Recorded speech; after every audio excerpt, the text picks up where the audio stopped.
Okay, so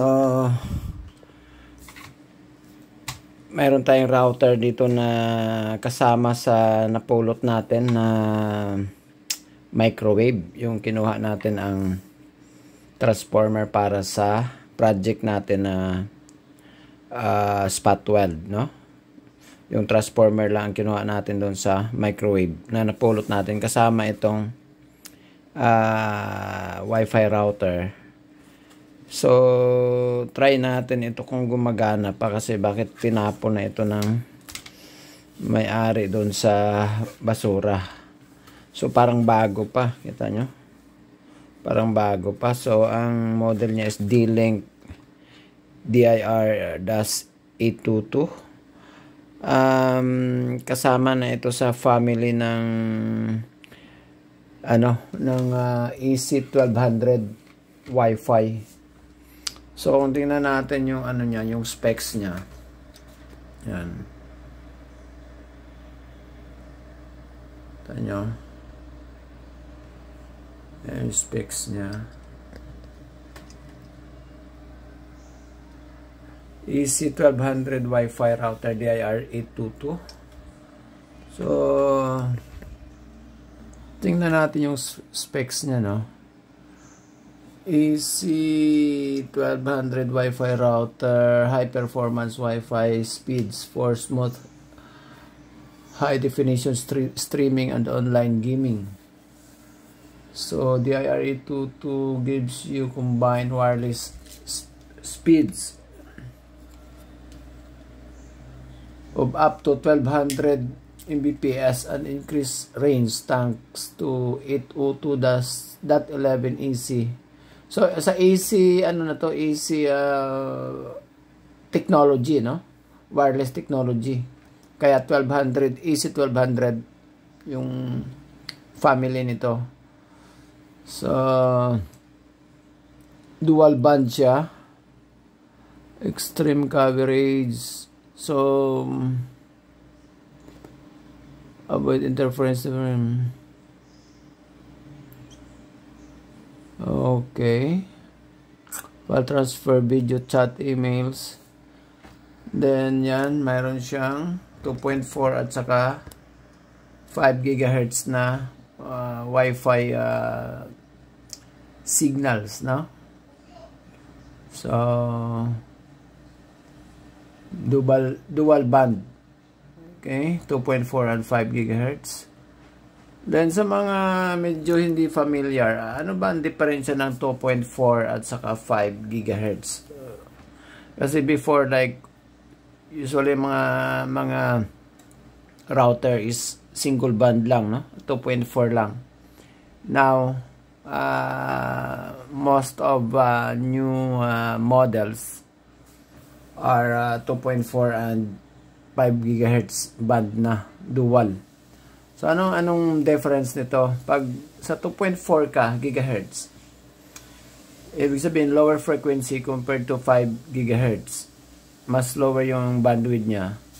Pero, mas tumatagos ito sa mga, mas tumatagos yan sa mga nakaharang, no? Yung mga, kahit mga wall, whatever, no? So, depende kung ano kakapal yung obstruction. Okay? Pero, compared mo sa 5 GHz, mas tumatagos itong 2.4. Pariha din yan sa, sa radio, yung sa EM, FM, for example, no? Yung EM is low frequency, mas malayo yung ma-reach ng low frequency kumpara sa FM na in terms of megahertz, no? While EM is in kilohertz. So mas malayo yung maabot ng frequency na nasa kilohertz band kumpara sa megahertz. So same with dito, although same gigahertz pero lower ito, 2.4 and kumbaga times 2, no? Almost times 2 yung 5 GHz. Ang advantage naman ng 5 GHz is mas malapad yung bandwidth niya, no? Pero yung nga lang, mas sensitive siya sa mga obstruction. So, depende sa application mo, no? Kung wala naman masyadong obstruction, then pwede mo naman i-activate itong dalawang bands, no? Itong 2.4 at saka 5 GHz band, no? Pwede mo naman yan sabay na naka-activate. So, pwede kayong mamili. Ang user, pwede mamili kung saan siya mag-log-in, no? Or magko-connect sa, dito ba sa 2.4 or sa 5 GHz. So, yan yung dual band. Then, antenna, yan, 2x2 plus 2x2. Yan, so, 4 yung antenna niya. No? 4 antennas. Yan. Yan, so, mas maganda siguro ang ano nito, ang tapon ng signal, no? Then, ano pa yung andito sa specs niya is, ang LAN niya is 4 na 410-100 Mbps. Memory 64 MB, 8 MB. Then, may pwede siya pang PPOA. Yan. Then, sa mga P2P, no? Pwede siya. Static IP, yes, meron. Version 6, meron. Wala siyang USB. Voices, wala. Sa wide, sa WAN niya is 10100 pa rin. Pero mabilis na yung ano, yung speed niya is lang, yung wifi niya okay na. 1200 Mbps. Ang ano lang, hindi lang siya gigabit, no? Yung ano niya, yung LAN niya is 10100 lang. Okay? Yan, 10100 lang, hindi lang siya gigabit, pero okay na yan. Hindi mo naman basta maubos yung 100 Mbps. So, yan. Try natin kung gumagana. Try natin kung gumagana siya. Okay. Gumagana. So, kasama yung supply niya. Yan ang maganda dito pag nagtapon sila, no? Sinasama pati ang power supply. So, talagang kompleto. So, plug in natin. Power natin dito sa likod. Yan, nag-ilaw naman siya. Ibig sabihin, tingnan natin kung good ba. Okay. Ilaw lahat. Okay. Nag-off na. Try natin i-connect dito sa desktop natin. Configure natin. So, pag nag-configure kayo, dito nyo i-connect sa LAN port, no? Kahit saan dyan sa 4. Itong yellow is sa internet yan, sa 1. Dito tayo sa 4. Yan natin kung makita siya dito sa desktop. So, ang ano nito, ang default IP nito, hindi lang muna natin, resetting na natin kung makita siya. Ang default I think nito is 192.168.0.1. Try natin. I-set up muna natin yung network natin. So, Ethernet, sense adapter option, Internet, properties. Okay, lagyan natin 0.1, 0.2. 0.2 lang natin yung desktop natin. Kasi ang default Kung ang default nito is 0.1, so 0.2 yung ano natin, yung desktop, para hindi mag-conflict. Okay. Close. Try natin access sa browser. 192.168.0.1. Okay. Continue to site. Uy. Wala.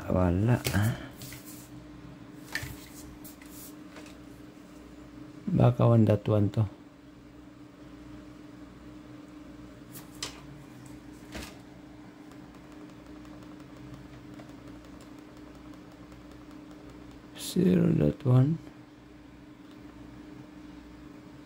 Yan na. Ayan, may admin password siya. So, try natin admin.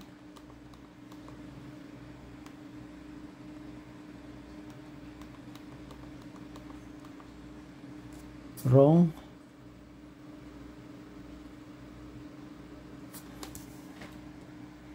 Admin.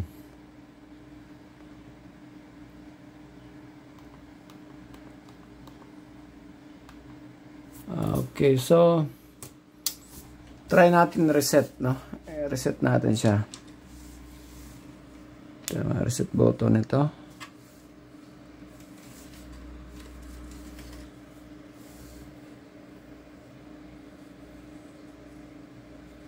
There's the reset.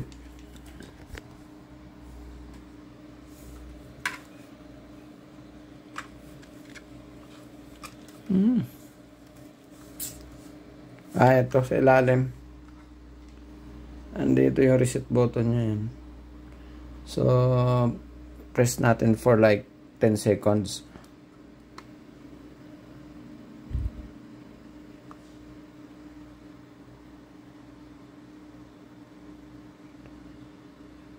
Okay. Natin. Parang hindi walang reaction dito sa ilaw, ah.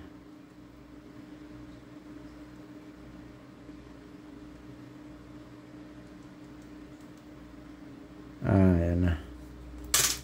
Tagal pala yung reset niya. Sobra 10 seconds. Okay.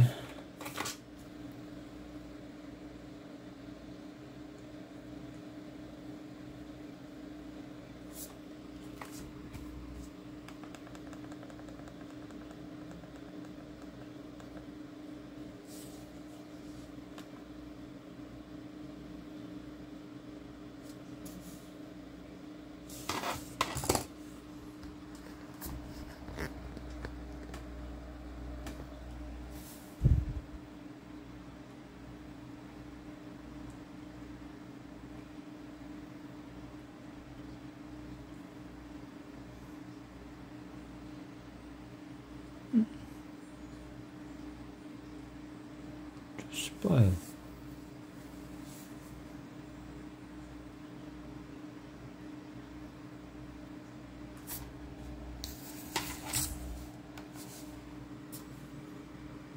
Hindi siya makita.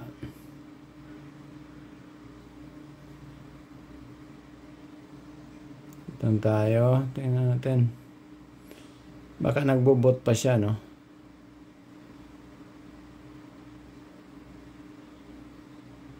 Tagal.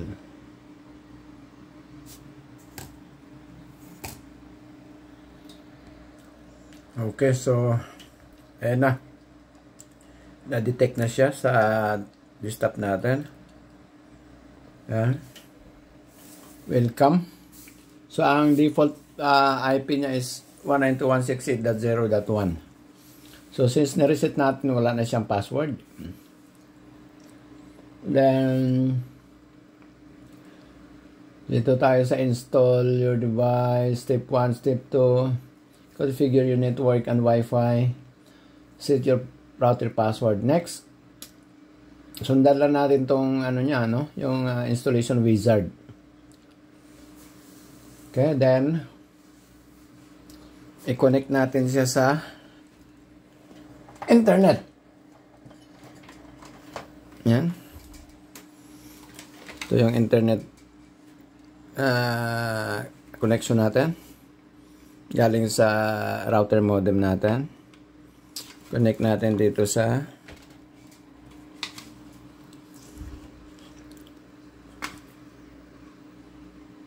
saan yun? Yellow. Connect natin dyan sa yellow port. That's a one port or internet port. Okay. Yung desktop natin dito sa LAN port. Okay. Then nakita nyo nag-ilaw na yung ano niya, yung internet indicator niya, no? Power internet indicator niya. Ito yung wireless niya, wireless LAN. Ito yung LAN port na nakakonect sa desktop natin. Okay, tuloy tayo dito. Your device connect to cable DSL broadband modem. Next, na-connect na natin yung internet natin. So, dinidetect niya. Ganito lang mag-set up ng ano guys, ng router, home router ninyo, no? Wi-Fi router. So, andito na yung Wi-Fi niya, settings, 2.4 GHz Wi-Fi network, name. So, mayroon siyang default na D-Link C30, D-Link C3A0. Then, sa 5 GHz Wi-Fi niya is, ang default niya is D-Link C3A0 5 GHz. Pwede man natin palitan na like, for example, let's say, gaya natin, Nonoy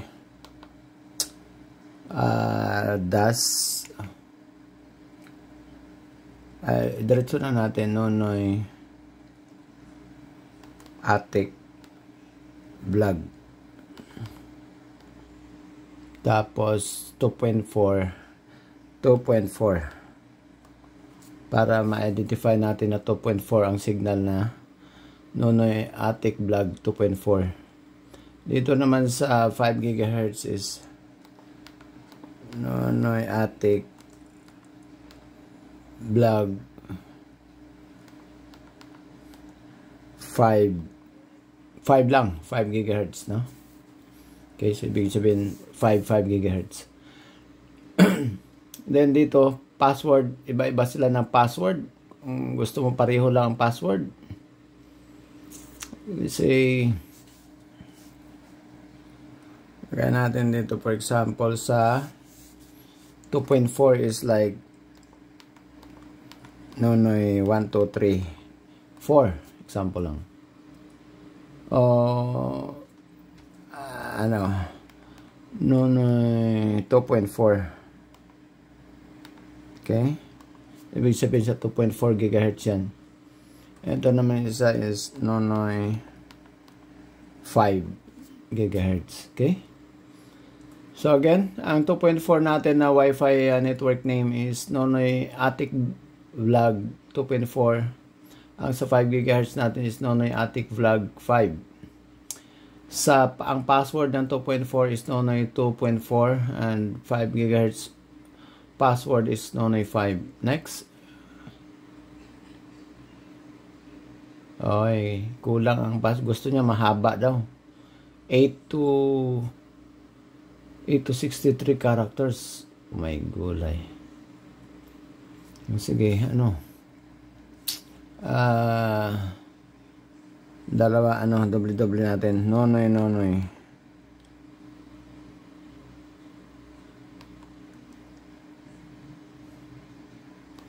Yan, Nonoy. Ganon din dito, Nonoy din.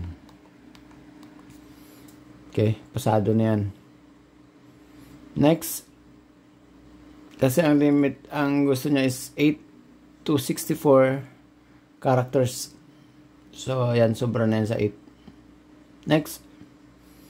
Okay, so kung gusto mo lagyan ng password yung yung device para hindi ma-access ng iba. So, ganun din, Nonoy Attic vlog lang yung password natin para hindi natin makalimutan. Next. Yan, so connection type DHCP IP, ibig sabihin ang ano natin, ang mga client natin is ang router na natin magbato ng password, password ng IP, DHCP, Dynamic Host Configuration Protocol. Ibig sabihin automatic na yung router ang mag-assign ng IP sa every client. Okay? That's dynamic. Static is yung manual na ikaw mag-assign ng IP address to every client. Okay? Then, ito na, parang na-review na lang ang ating mga settings. 2.4 Wi-Fi network name, to password, 5 Wi-Fi name, 5 GHz, password, device admin, okay, password, andyan na. Next. Okay, connection type, again, DHCP, dynamic. Okay, finish. Ganun na kadali, no? Sundan mo lang yung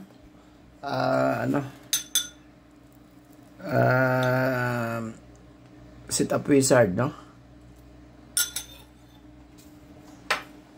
So, mag-restart yan siya, mag-reboot.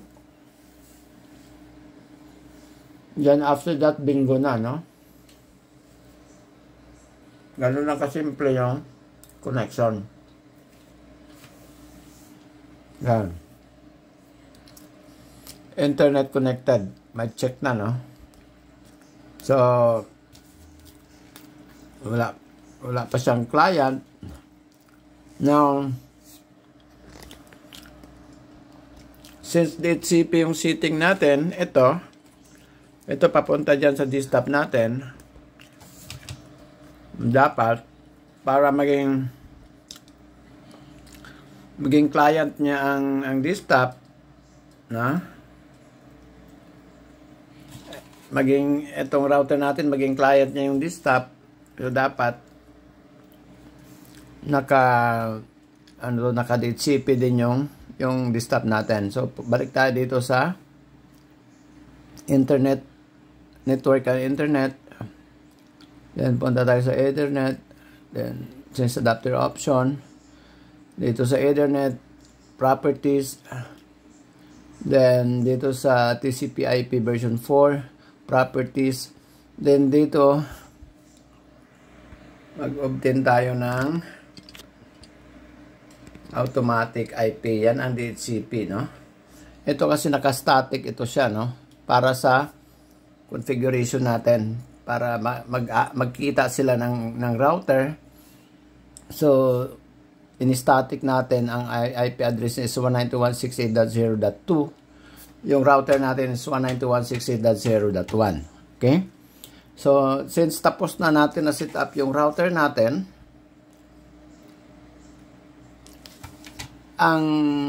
para maging client ang yung desktop natin, i-obtain an IP address automatically ang setting natin sa desktop, no? So, i-click natin yung obtain address automatically. Then, also, obtain DNS also, automatic. Ibig sabihin, blanco yung nag-blurred.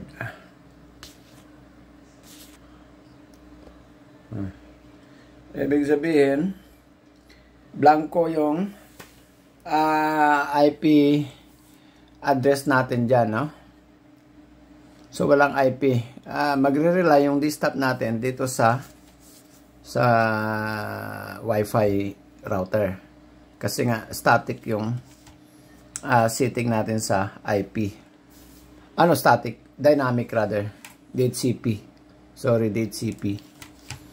So, okay na yan. Okay na yan. Ibig sabihin, naka-opt-in automatic yung desktop natin. Magre-rely siya ng IP address dito sa router natin. Because this is also serve as DHCP server, no? Itong router natin. So, okay. Close. Close ay yung Wi-Fi pala ay off natin muna.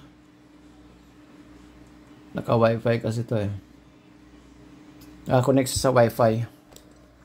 Yung desktop natin. May Wi-Fi yan eh. Ayan, may antenna siya. Ayan, ito. May Wi-Fi connection yung natin yung desktop. So, i-disable muna natin yung Wi-Fi niya para mag-connect siya sa wired. Disable natin. Yan, naka-disable na. So, ito na ngayon yung connect yan. Nakita nyo, lumabas na yun doon. Connected to a new network, no? So, dito na siya ngayon nag-connect sa router natin. So, close na natin to. Close na natin. Close na natin to. Then, open natin browser natin ulit. Tingnan natin kung may internet. YouTube. Yan. Okay? So, wired yan ha. Now, kung gusto natin i-connect itong desktop natin sa Wi-Fi dahil yung desktop natin is Wi-Fi capable man siya, no? Yan. Mayroon siyang Wi-Fi card. Yan. So, i-Wi-Fi natin. Ibig sabihin, hindi siya maggamit ng wired connection. So, i-close muna natin itong browser natin. Punta tayo sa settings ulit. Then,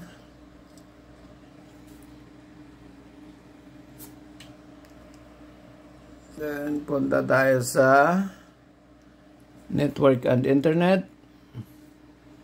Sa Ethernet, switch adapter option. I-disable na naman natin ang Ethernet natin. I-disable na naman natin. Okay.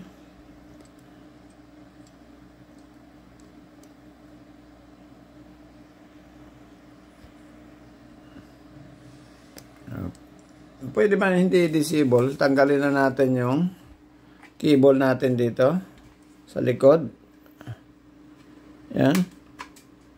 So, wala na siyang wired connection papunta sa desktop. So, yung desktop ngayon i-connect natin sa Wi-Fi. Tingnan natin yung Wi-Fi natin na 2.4 at saka 5 GHz. So, enable natin to. Yung Wi-Fi natin. Ayan. So, nakakonect siya sa dati natin na sa main router natin. So, punta tayo dito sa Wi-Fi icon dito sa baba. Yan, hanapin natin yung Nonoy Tech. Yan, Nonoy Attic Vlog 2.4 at saka yung 5. Sana yung 5?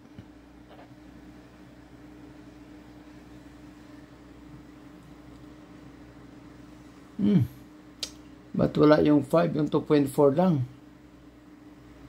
Why? Hindi gumana yung 5 niya. Kaya siguro tinapon dahil yung 5 niya. Pero okay naman kanina ang settings pero ngayon wala Hindi lumabas 2.4 lang andyan 2.4. Para yung Nonoy Attic Vlog 5 wala. So, disconnect natin siya dito sa word line. Okay. Then, Wi-Fi. Wala talaga siya. Oh. So, kaya siguro, yun. Kaya tinapon to dahil na may problema na yung 5 niya. 5 GHz band niya, no? Kaya siguro, 2.4 na lang. Supposedly, this is dual band, no? Dual band siya. Pero okay naman sa setting, no? Hindi naman siya nag-error. Bakit pag andyan na, pag ano na, wala siya. Balikan natin, ha? Balikan natin siya. Paano natin tingnan?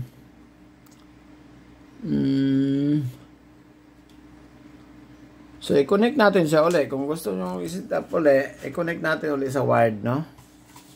Okay, connect natin ulit sa wired. Review natin yung setting natin. Kung wala talaga, ibig sabihin, sira yung 5 GHz band na wireless, ano niya, na Wi-Fi niya, no? Kaya siguro tinapon ng may-ari. Okay? Kasi wala na yung 5 GHz. Try natin ulit. Review natin. Punta tayo sa, kinonect natin ulit sa wired. So, bigyan natin ulit ng IP yung desktop natin.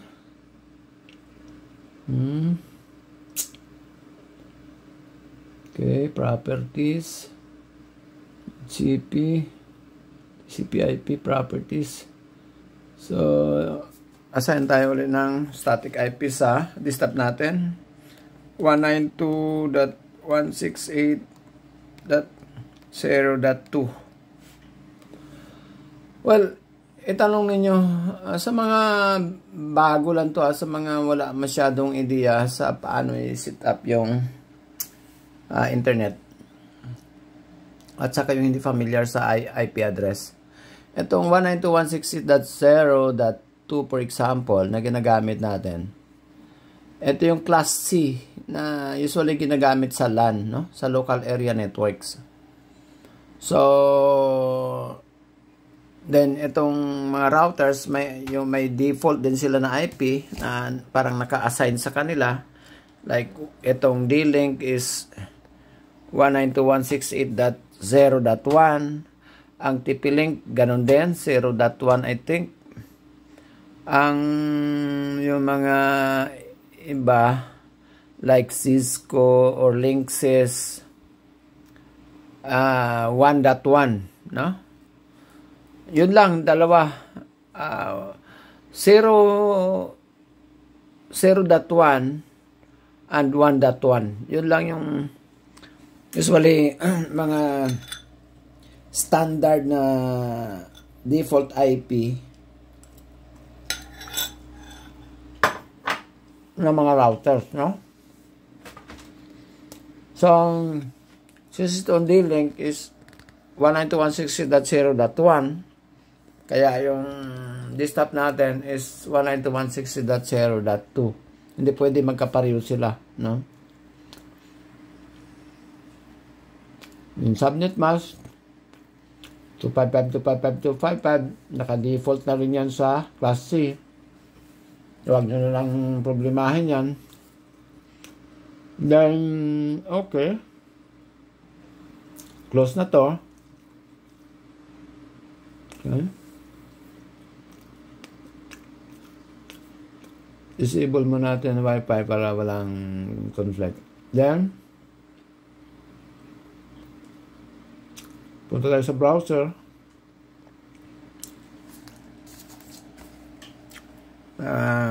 Type natin address ng router 192.168.0.1. Yan. May password siya. Naglagay tayo kanina ng password. Yung admin password natin like Nonoy Attic Vlog. Login. Yan.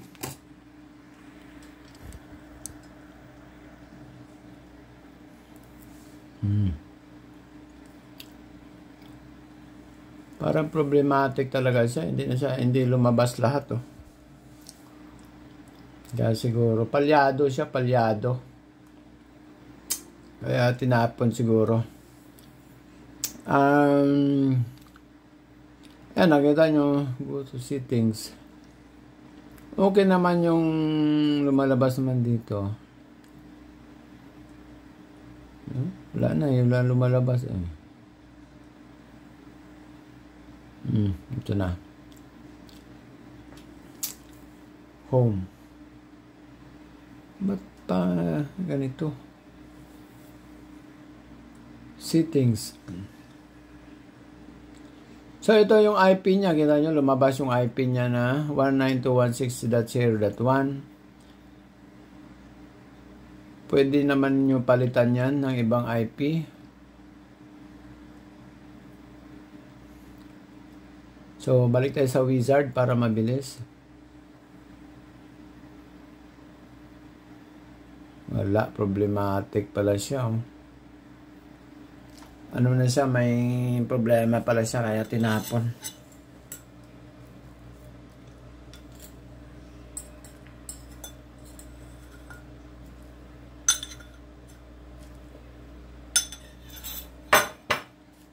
Ano? Parang nag-hang up.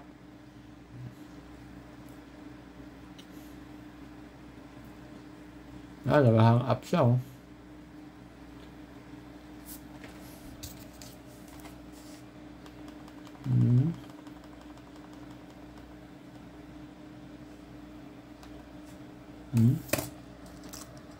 Ulit. Pasok tayo, password.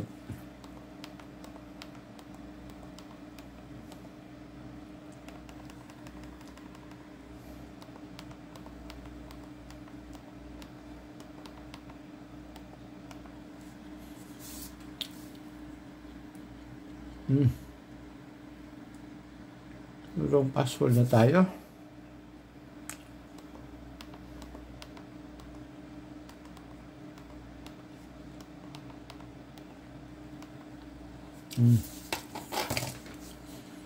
Itong display niya ngayon hindi normal to, no? Yan, kita nyo wala sa taas, dito lang sa baba.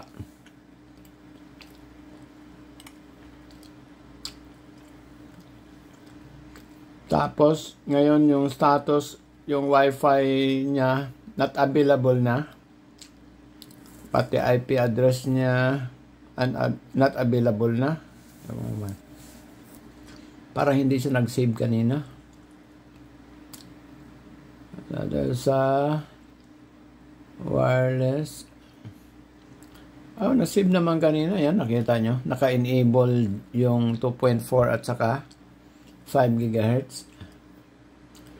Password, Wi-Fi name, andyan naman. Okay naman. Pero hindi siya makita sa dito sa sa network na after na mag-restart siya. Ang makita lang is itong 2.4. Wala yung 5 GHz. Pero okay naman siya dito sa setup. Enabled siya, no? Andiyan naman yung Wi-Fi name, password niya. Okay. Internet, balikan natin. Internet.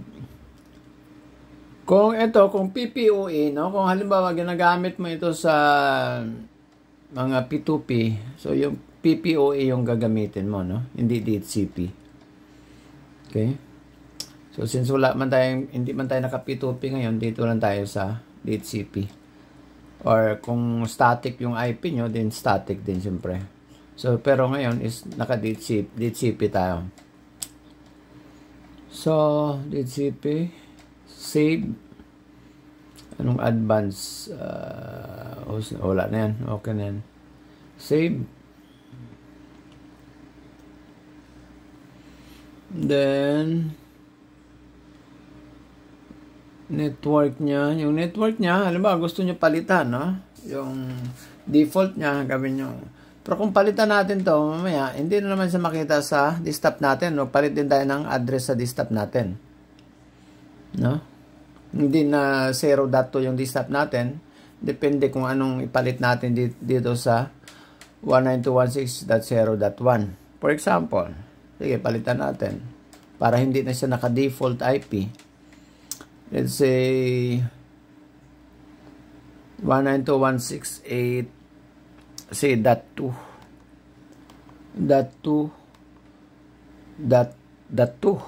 Yan, 192.168.2.2. Pareho pa rin ang ang subnet mask.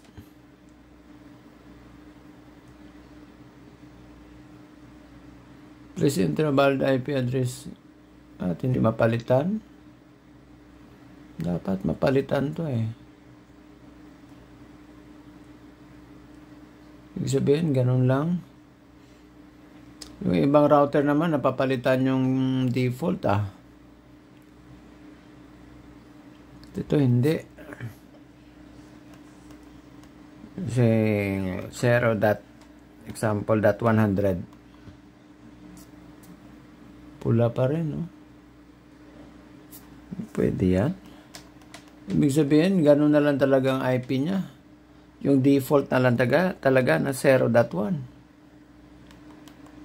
Oh my goodness. Try natin. I-force natin. .2.2. Okay naman. Ganyan ayaw. Save. So, pinalitan natin ng .2.2. Okay. Pag save natin, hindi na yan makita ngayon, hindi na sila magkita ngayon ng desktop dahil naka 2.2 na siya. Pag na-save natin, dapat palitan din natin yung desktop natin ng 192.168.2. something. Okay? Save natin to. So, ngayon, yung desktop natin, palitan din natin to. Sit sa Ethernet, change adapter, properties, sa TCP IP4, properties, then palitan din natin to ng 2. So, .2 man yun, gawin natin tong .3 or .5, for example, .5. Okay. Okay. Close.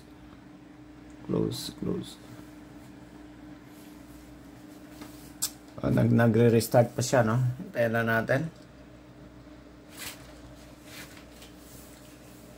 Hindi mo ma-shortcut,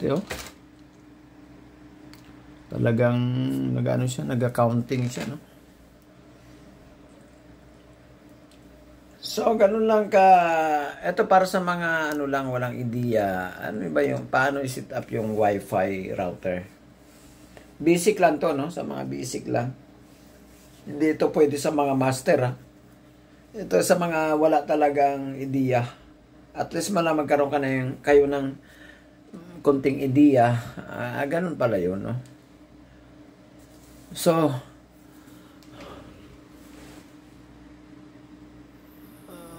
continue this side. No problem. Okay, so yan, pumasok na siya to .2. So, yung password natin, ganun pa rin.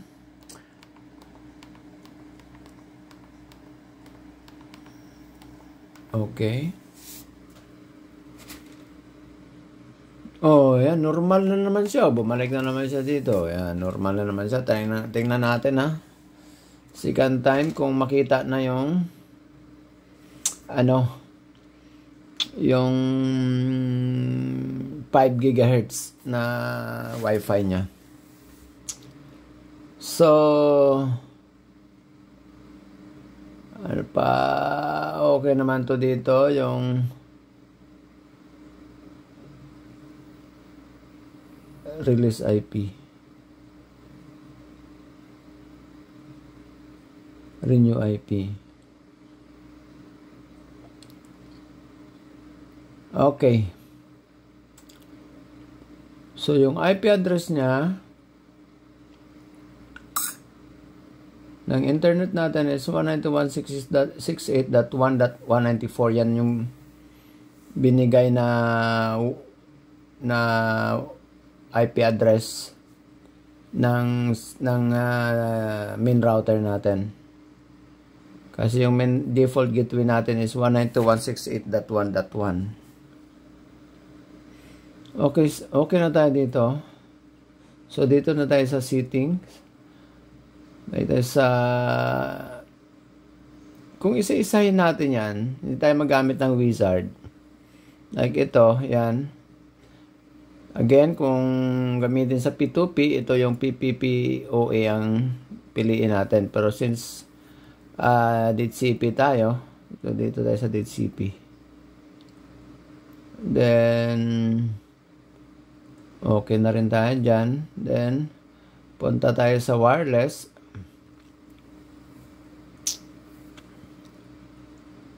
Okay na naman, hindi na tayo natin palitan yan. Okay naman yan, no? Wireless natin.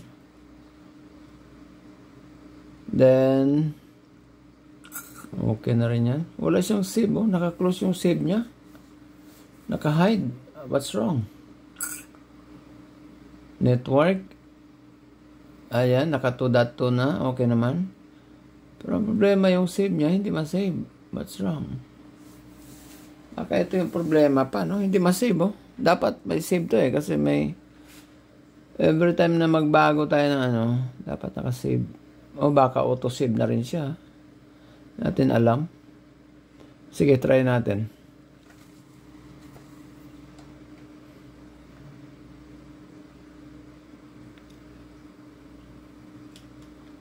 Okay. So... I-close na natin to. Tingnan natin. Wala siyang then kung pwede nyo, gusto nyo i-upgrade pala, kung ano ba, medyo old na yung ano, yung router niyo, baka may bago siyang upgrade siya na ano,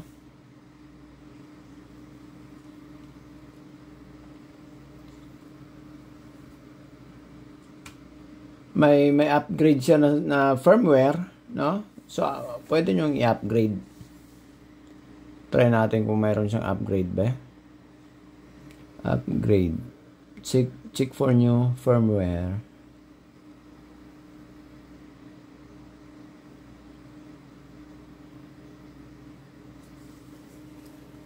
Ay, wala naka-internet. I-Wi-Fi muna natin. I-connect muna natin sa Wi-Fi yung desktop natin.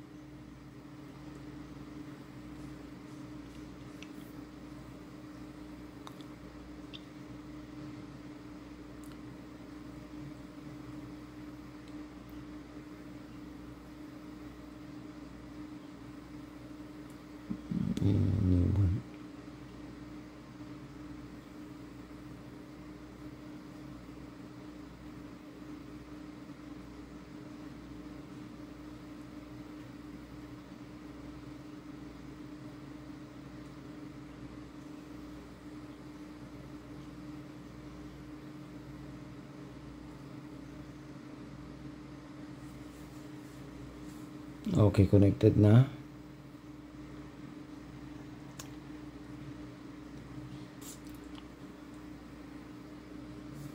Tingnan natin. Oh, mayroon, no? Nagda-download siya, oh. Ibig sabihin, mayroong update na firmware. Hintayin natin. Okay, so tapos na siya nag-download at parang diretso na yata niya in-upgrade yung router. Diretso na sa router. So, try natin. Login tayo.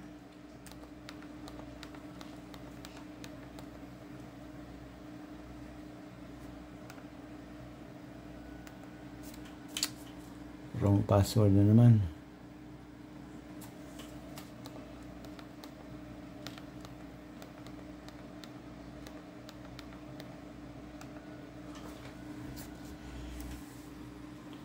Okay, so successful yung yung upgrading natin ng pag-upgrade natin ng firmware niya.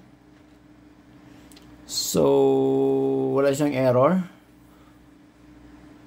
Okay. Then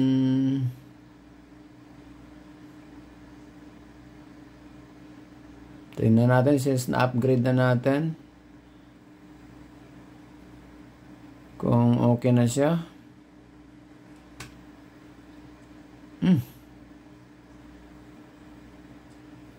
Okay, so i-close na natin to. Wala siyang wala siyang log out no? Diretso na lang off.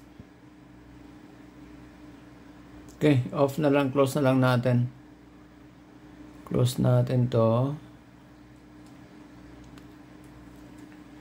Then tayo sa adapter settings. Disable natin yung Wi-Fi. Tanggalan natin ng IP address yung desktop natin. Okay, obtain automatic IP. Okay. Close. Nakita nyo yung logo doon sa ilalim. Sa right bottom corner. Ito. Yan. Ibig sabihin, sign na yan ng internet connection. Naka-wired, no? Kasi ito naka-wired tayo. Yan. So, subukan mo natin yung wired connection natin kung okay na. Okay. Open tayo ng browser. YouTube. Okay, goods na siya, no? Close natin to. Then, punta tayo sa network and internet. Then, Ethernet. Then, change adapter option. Then, disable natin yung Ethernet natin. Enable natin yung Wi-Fi natin. Tingnan natin kung makita na yung 5 GHz na Wi-Fi niya. Okay. Okay, walang Wi-Fi na lumabas. Okay, no problem. Wi-Fi. Show available. Okay, dito.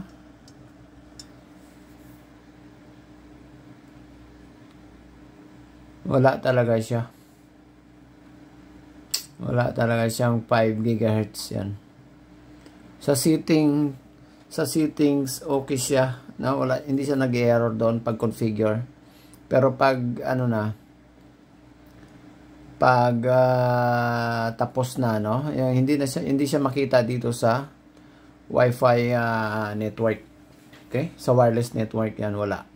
Yung 2.4 lang.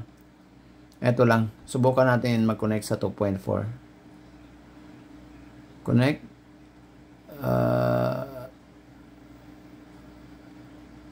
Ano yung password natin? No. See? 1, 2, 3, 4. Ano? Check. No. 2.4. Next. Ayan, connected siya, no? Sa 2.4. Wala siya talagang wala siyang 5. Yan, wala.